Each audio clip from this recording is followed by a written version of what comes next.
Hey up me odes, it is King Rowie here, the king of craft beer and the king of beer reviewers and beer reviews, to be fair. It's January, I'm still not drinking, so I've got a lovely cuppa here, I've got a great cup of tea. I might do a video one day to show you how to make a proper cup of tea like the bloody big lad makes his, because I reckon a lot of you wet blankets have no idea whatsoever how to make a proper cup of tea. It's not that hard, is it? But, you know, many people still manage to absolutely balls it up on a regular basis. I have got non-alky here. I'm going to put a little bit more effort into this one because I think I was overly negative on the last one. It is from Verdant. It is their small batch project, 0.5%, low alcohol Cali IPA, Chinook, Citra, Simcoe, Eldorado. So it is got bags of hops here, but that's I might not even get to that beer, to be perfectly honest with you, because today is more about the beer haul that I picked up from Brew, Cavern and Junkyard today. Just because your boy isn't drinking at the minute does not mean he is not supporting his local independent shops and retailers and bars. I'm just buying my beers so that I can get them slurped in February. So yeah, so there's that, isn't it? So that's good. Yeah, because I'm a legend. Like, I'm gonna have a little sip of my tea. Oh, a bit late in the day for a cup of tea, to be fair. I'll obviously upload this on Friday, but it is actually Thursday night now. It's about 9:30, so it's a bit late for a cup of tea. But I'm not having any decaf nonsense. That's not ruddy happening. Right. So today I had a little wander down to Brew Tavern.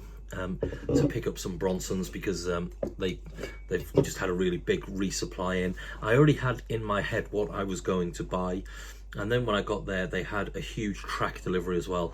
I didn't buy any of them, whereas normally I would have picked up all of them, just because it still is 2 weeks until I have a drink. So I did buy 2 track beers. I bought one non-alcoholic and one double IPA because I don't want to miss out on the double IPA. You know, FOMO's real. I don't care what anybody says. The fear of missing out is huge. So yeah, we're going to have a look at, and we've got some of the. I haven't got a putty. Obviously, putty is the first hype. I'm gutted. I'm not going to be drinking putty on putty day. Let me know in the comments on any video how good the putty is, because your boy's going to be missing out on the put this year. Again, only by 7 days. I'm only missing out for 7 days, and putty historically is always very, very green when it comes out. So if anything, having it a week later, it possibly will be even nicer. Although, to be fair, there are plenty of other people like Raggy and the Beer Monster who will be, you know, presumably they'll be buying that as soon as it comes out and getting that up on the channel. So, I've just got a little text message there. Okay, it doesn't matter, it's not from there. So yeah, what did we get today then? So we'll start off with a double IPA from Track. It is called All Around Us. I believe that's what it says. I didn't really look at it properly. All Around Us, a Gold Top double IPA, which is part of their Gold Top series, which is lactose IPAs.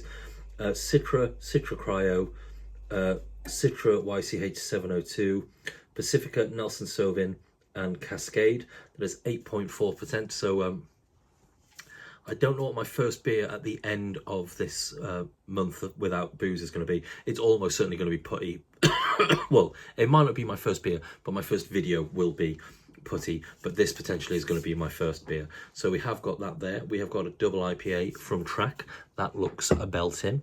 We have got a non-alcoholic from Track here as well, because it is still, I still have got 2 weeks to go. And this is a Rosa alcohol-free. This is a 0.5% Hell's Lager. So I look forward to having that. I'll definitely get that one on the channel. Now to the next 4. I bought all of these from Vault City, presumably much to the chagrin of Gavin from Beer Central, because we all know his views on Vault City. Anybody who doesn't know that, obviously join Juice Posting, which is a group on Facebook that you should be a member of, because it is pretty badass if you like sweet beer memes and memes about how rubbish this channel is and about the time that I shat myself. So that is good. So we have got Vault City collaboration with well, I don't know what it's called. They're either called We Can Be Friends, Can We Be Friends, Friends We Can Be, or any variation of that. There might be a bit more information on the side. I'm not going to read the whole thing because obviously I want to review this, and that's like a minute's worth of footage there. It is from We Can Be Friends, and this is cloudy crushed, a dry hopped, alcohol-free sour. Loads of pictures of lemons on there. So yeah, hopefully that'll have little sort of shandy vibes, and that we'll be going for there. Only 2 out of 5 on their sour scale as well. So that is fan-dabby-dozy. Now we're on to the proper stuff. Some of the first big releases of the year, and again, it is Vault City. It's a beer that I normally hate from theirs. The normal version, the imperial version is nice, so I have bought the imperial version, and it is Imperial Iron Brew. So this is an 8.4% Iron Brew flavoured beer. It's 2 on their sour scale. I'm super looking forward to that because I have had the Imperial Iron Brew before, and it has always been fantastic. The normal isn't that great in my personal opinion, but the Imperial is always an absolute belter. Following up after that, something that I'm looking forward to slightly more. Again, it is part of the Iron Brew range. It is from Vault City, and this is Iron Blue. See what they've done there? And this is Bubblegum Brew. This is a 6.3% bubblegum. What have we got in there? Flavour. It's the classic Iron Brew's iconic flavour with a burst of bubblegum. So it does say it'll turn your tongue blue. I have had these beers from the sort of blue beers from Vault City before, and it also turns your PP and caca blue as well. So I might live stream that at some point. And then the last one from Brew Cavern, we have got Raspberry Ripple Iron Brew, a 5%er. It's 1 out of 5 on their scale. They have got a little scale on the side, I'm not just making that up. It's 1 out of 5 on their sour scale. Raspberry Ripple Iron Brew, something that literally no one in the history of ever has asked for, but they've gone ahead with it anyway. I am looking forward to that because Raspberry Ripple is like one of the unsung kings of ice cream flavours, or queens, or lord, or dukes, you know. But so yeah, I'm super looking forward to that. That should be very nice. But I'll tell you, we'll get a little tea going on there. It's a good video, isn't it? Better than my usual. Let's really bring it down a bunch now by like introducing a beer review into the shenanigans.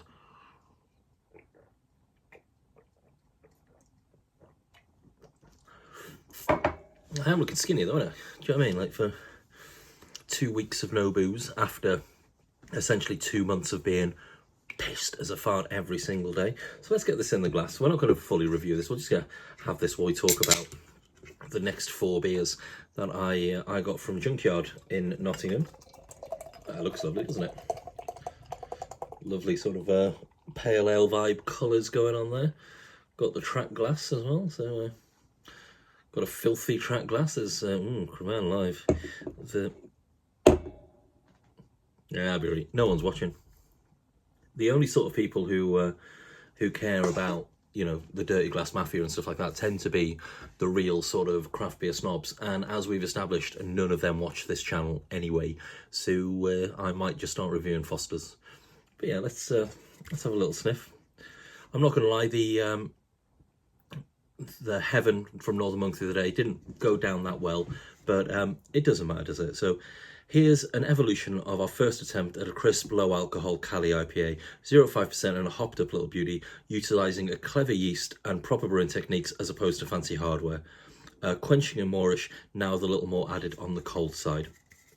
So yeah, so on the hot side it's Chinook Citra, Simcoe. On the cold side is Chinook Citra, Eldorado and Simcoe. So tell you what, it smells legit. It smells like a pale ale to me. So there's enough of that nonsense. Let's get it bloody slurped, shall we?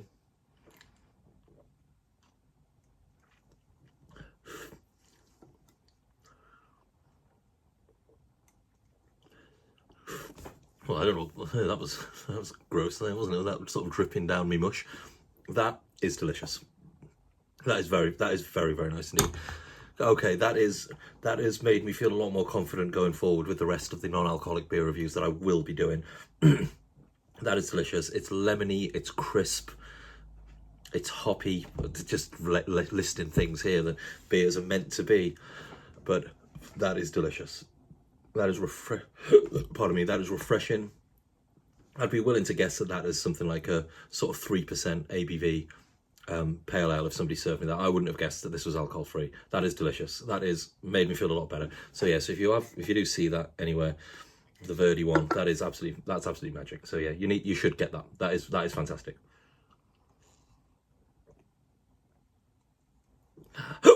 Pardon me. There we go. So right, so now I've got 4 more beers that I got from Junkyard. They are all from Vocation. They are the Vocation bourbon barrel aged series.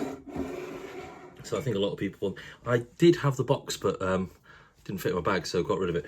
So we have got the mint. They're all imperial stouts, I believe. So this one's 12.2%.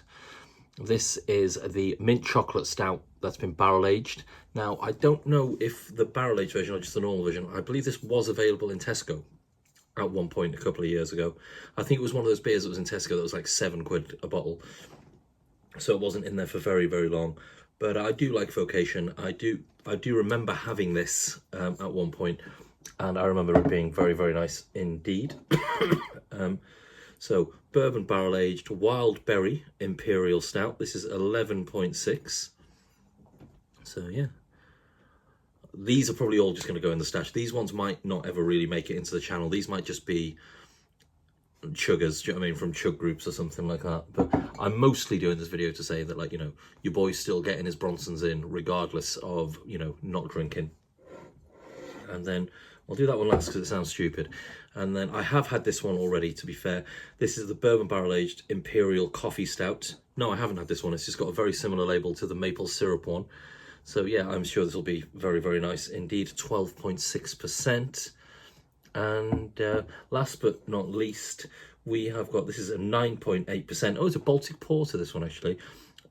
Margot barrel aged. Now, I don't know what the flying fuck that means. So yeah, Baltic Porter, earthy, rich and tannins. So I assume it's something to do with red wine, Vino Rouge. There is a little thing on the... Our second Baltic Porter release from the Barrel Age project, aromas of oak and caramel lead, followed by dry tannins that permeate every sip. That doesn't sound great. Intensely earthy in flavour with rich red currants and delicate hints of roasted malts on the finish. Okay, sounds awful. So that will definitely be making it in the just chug it and probably don't do a video about it side. So yeah, that's that video done now, isn't it? So yeah, thank you very much indeed for watching. As always, it's super, super appreciated. Let me know in the comments which one you're looking forward to the most. I'm pretty sure it's probably going to be the Imperial Iron Brew, or, you know, putty when that actually finally comes out. I'm not going to lie, I am looking forward to hashtag up the put. So yeah, that should be a great one. This has put a spring in my step for more non-alcoholic beers going forward. So yes, that's good. This has been a good day. It's been a good, bloody good video, to be fair, if I do say so myself. Thank you very much indeed for watching. You may as well throw your boy a like and a subscribe so I can start making some of that sweet, sweet internet money like all those others out there. Start living like a king, like Hopzine Rob or something like that, or Kent Beer Reviews. They, you know, they're just sort of like, they just get up in the morning, crack open a beer and just review them. That's all they do now. They're making that much money from YouTube. So yeah, thank you for watching. Yeah, I might even... No, I'm going to keep that idea to myself, because that's like, otherwise I'm just giving everybody, you know, just giving everybody free content there, aren't they? For them? Or they'll think that's a shit idea and not do it. Yeah, sweet. But yeah, thank you very much indeed for watching. Take care of yourselves, like and subscribe, and I'll see you later. Yeah, take care of yourselves in a bit. Yeah, bye, bye, bye.